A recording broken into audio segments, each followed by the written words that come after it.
profile for the deck. I'm going to be playing at least until the end of this format, if not into the beginning of the next one. Retiring dragons for a little bit. I'm sure I'll probably pick them up a couple more times before the format changes and they're officially dead. But, you know, I'm getting kind of bored with them. It's same old every time. And I was looking through my binders and my, you know, boxes of cards and looking at all the old decks that I played, like Hunters, TG, Prophecy, Harpies, you know, all these decks, and I was like, man, agents were fun. So I decided to rebuild agents for the current, you know, current meta, at least in my local. And yeah, so I think it's about as fine-tuned as it can get, at least for my playstyle. So that's enough rambling from you guys. Without further ado, here's the deck profile. It is my Transmodify agent build for December 2013 through probably January 2013 when the list comes out. So I hope you guys enjoy it. Alright guys, we'll start with the monsters. First off, triple Earth. Obvious, it's your searcher. Triple Venus gives you access into your rank 2 plays and also your rank 3 plays. 1 Jupiter gives you something to transmodify Venus into, and it also gives you another search target for Earth if all your Venuses are gone. Triple Shine Ball. You know, with any deck that runs vanillas, you know, you really hate to draw them, but in this build it's really not the end of the world. I do draw some cards, or I do play some cards that let me get rid of this, which I'll show you in a bit. One of which actually being Herald of Orange Light. There's nothing quite as sweet as, you know, stopping an Ophion search by pitching this in a Shine Ball. It turns a trash hand into a good hand. Plus, if you get 2 of these off, it loads your grave for Christia, so. 1 Honest. The vast majority of cards in this deck are light monsters, so Honest is just an answer to just about everything. Plus, helps you keep up with things like Bujin that are going to be dropping Crane on you. 1 Birdman helps with OTK plays. It also gives access into things like Black Rose, your level 8 Synchros, etc. It's really good. Plus, you could always get it back with Levier and then Synchro again. Triple Hyperion, standard. You know, it's really the boss monster of the deck alongside the 2 Archlord Christia. If you can drop this on just about anybody, and you have any kind of back row to protect it, it's essentially game. Like, Christia is such a win condition card in this deck, and it just about against anything, really. It's so good. Like, anybody that runs less than 2 is just crazy, in my opinion. And then, to close out the monster lineup, I run 2 Maxi, and instead of running Scarecrow, because Felgrand is a thing, right? And I don't really want to play Battle Fader because I do... It's just, I've tested it, I didn't really care for it, to be honest. Like, that's probably as good of an explanation as I can get. But in a deck like this, you really need something to draw into, because people don't really fear agents like they do dragons. I don't know if you've watched any of my Dragon Ruler deck profiles, I've explained how I don't like Scarecrow or Fader, because, like, it wastes a spot. Because if you play Maxi, they assume you play it, so they usually stop. But with a deck like this, people don't really care. Like, they just kind of no fear into it. So I play a Gores. I don't play any, like, continuous spell or trap cards. I cut the hollows from my build from early this format. And really the closest thing I have to a continuous spell or trap is Vanity's Emptiness. And to be honest, 95% of the time, with a deck like this, if they're going to beat me, they're going to OTK me. And if they're going to OTK me, I'm obviously not going to have Vanities on board. So, and the rest of my spells and traps really are all chainable. So I can always just chain it to get rid of something. And that just makes Gores live. And, you know, 2,800 attack tokens always no joke. That's it for the monsters. There's 23, I believe. For the spells, 2 Transmodify. 3 is too many. In my opinion, 1's not enough. I don't run enough draw or search power in this deck. I do run some, but I don't run enough to make 1 Transmodify justified, so 2 is definitely the way to go for this build. 2 cards from the sky. This is, you know, one of the aforementioned cards talking about Shine Ball. You get this, you draw 2, you basically skip most of your turn. Good, you know, real good combo piece with this is just this and then summon Earth. Hopefully you'll have an Honest or something in hand or some back row to help protect you, but it really doesn't slow you down that much, especially since you can use 2 in 1 turn. It's busted. 2 MST, because Vanity's Emptiness is a thing, and if you have like a Christie on board and they have 1 or 2 back row, you can always just blind space, no fear, because like if you hit a return, they can't chain it because it's Christia, and if you hit like a Mirror Force or something, great, you know, it's one less thing Christie has to deal with. And then for the 1-ofs, 1 Book of Moon, 1 Dark Hole, and 1 Scapegoat. Scapegoat, kind of gone back and forth about, but just thinking pure versatility, Scapegoat's busted because it can turn no play into a great play. If, say they have Ophion, for example, and you really don't have much in hand, but you happen to have either an Earth or Herald of Orange Light with no other fairies, you just summon your tuner, flip this. You know, A, it fills your board with tokens, but then it allows you access on anything up to level 6 plays. And Mistbird Colossus is an answer to Ophion. So you'll still have 3 tokens left to protect you alongside the Mistbird itself. So I might cut this, but to be honest, there's nothing really I need space for to cut, if that makes sense. So I really like it as the 40th card spot, to be honest. And then lastly, for the trap lineup, 1 Compulse is the attack stoppers, 1 Threatening Roar, and 1 Mirror Force. This deck does not like Valor or Maxi. If you Maxi me when I summon Venus and declare effect, like, you almost force me to make you be able to draw at least 2, if not 3.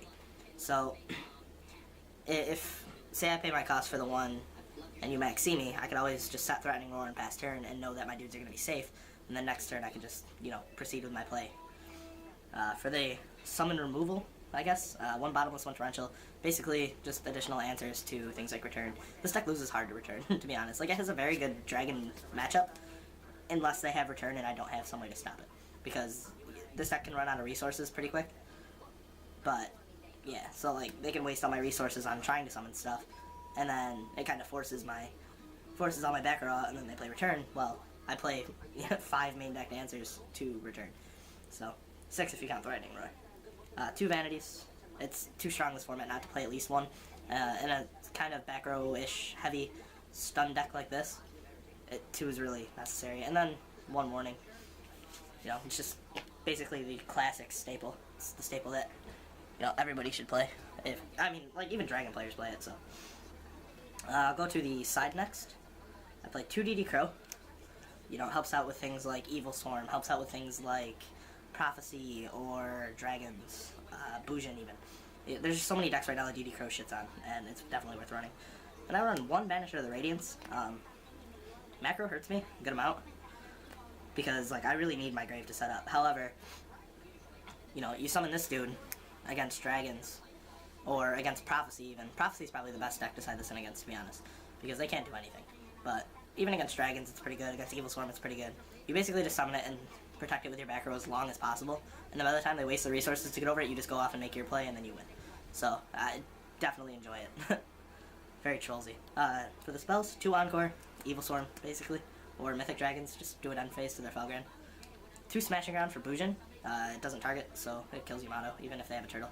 It also kills Suswano, same story. Bujins are a huge problem at Rochester. A lot of people have been picking it up and playing it, so this really just helps to get over it. Then for the traps, 2 goes in match. You really only play lights, and if I side this in, I usually side out Gores and Birdman. It's really simple siding, I guess. But, you know, this just cripples so many decks right now. 2 Divine Wrath, mostly for Prophecy. Also siding against Dragons, because if you get that 1 clutch negation, it's too good. 2 Wabaku. Anything that OTKs, side this in. I usually leave my Threatening Roar in, so now I have 4 attack preventers. Because, like, if this deck doesn't get OTK'd, it's generally really, really, really good next turn. Because Hyperion's a thing, and you can just get rid of their board, and you end up with a, you know, hell of a board yourself. And then for the 1-0s, 1 Mistake. I only said 1 because it kind of hurts me too. It stops my Earth plays. Which, I know, granted it's only 1 card in my deck, but it's 1 card in my deck that really fuels the deck. Like, if you get off an Earth early game, it really, really sets you up for later. And then 1 Iron Wall, kind of same story as Mistake. It does hurt me, a reasonable amount. But if I choose one to activate it, you know what I mean, like after I summon a Hyperion, or if I have no Hyperions available, it's obviously shuts down things like Dragons. And lastly, for the extra deck, this is not, it's complete, but there's one thing I want to change, and I'll let you guys know when I get to it. But start with the rank 2s, 2 Gachi Gachi, and 1 Pure Light. It's all standard. For the rank 3s, 1 Giga Brilliant. I really wanted to not play this, but at the same time, it's so clutch with like a Christia or a Hyperion. You get Hyperion to 3000, and it's very hard to get over. Like, I don't know, things like Felgran can't really get over a Giga Brilliant Hyperion, you know? Especially if you get it off twice. Then you get a 3300 attack beat stick that gets over Star Eater. So that's always good. And I play the Levier. And Leviathan's just the beat stick levier because you can always recycle your agents, recycle your Birdman, etc. Onto the synchros. Mistbird Colossus. Obviously, I explained it before. The only way I can really make this is with Scapegoat, but at the same time, it's a 1 card out to Ophion, so it's really good. 1 Armory Arm, you know, self-explanatory. It's incredibly easy to make in this deck. 1 Gaia Knight. Yeah, see, that's how much I don't like the card. I don't even want to call it by its real name. I'm very willing to not run any level 6 synchros, but I can't find my Catastor. So I would 150% cut this for a Catastor once I find mine. So just pretend this is a Catastor, I guess, or you can look at it as a Gaia Knight. It's up to you. Just my playstyle. Like, its effect, or its lack of effect, I should say, definitely isn't worth the 300 more attack points you get out of it. 1 Black Rose. It's pretty easy to make it in this deck. Like any Jupiter. Alright, basically you need Venus and Transmodify Birdman, and you can make any of these really, because you just summon Venus, get your Shine Balls, Transmodify Venus into Jupiter, bounce for Birdman. Actually, you probably bounce first and then summon another Shine Ball, then Transmodify, and then just go off from there. 1 Scrap, because you need it. 1 Colossal, because it gets over Felgrand. 1 Stardust Spark, because I play double Vanities, and the Spark Lock's too good. 1 Crimson Later, duh. And then 1 Mistworm, because I can make it, and if I resolve its effect, I'd say about 80% of the time I will win the game. It's very difficult to come back from having your entire field convulse. Like, even for dragons, because 9 times out of 10 they're not going to leave their big dragons just alone on board. They're usually going to either make a synchro or make it exceed. So Mistworm's just really clutch. Just like I mentioned before, that would be a Catastor. Other than that, though, I am content with the way the rest of the extra deck looks. So yeah, that's it for the list. Welcome back, guys. That was the deck profile from Transmodify Agents for the end of this format into the beginning of the next one. Hope you guys liked the video, figuratively and literally. Hope you enjoyed it, and I hope you like it down below. Subscribe. I always sub for sub. I've been getting kind of slacker with it, but, you know, I've been getting kind of slacker with everything. So, yeah, I'll get back on track with that. If you have any thoughts on the deck, comment down below for sure. I'll definitely take a lot of things into consideration as I test this deck and kind of build it in a more competitive way. This deck's built mostly on theory and previous testing, so I really got to get a lot more practice in, especially against things like Dragon and Evil Storm with it. But, you know, at least on paper it should hold its own pretty well against those decks. So yeah, it's enough out of me, guys.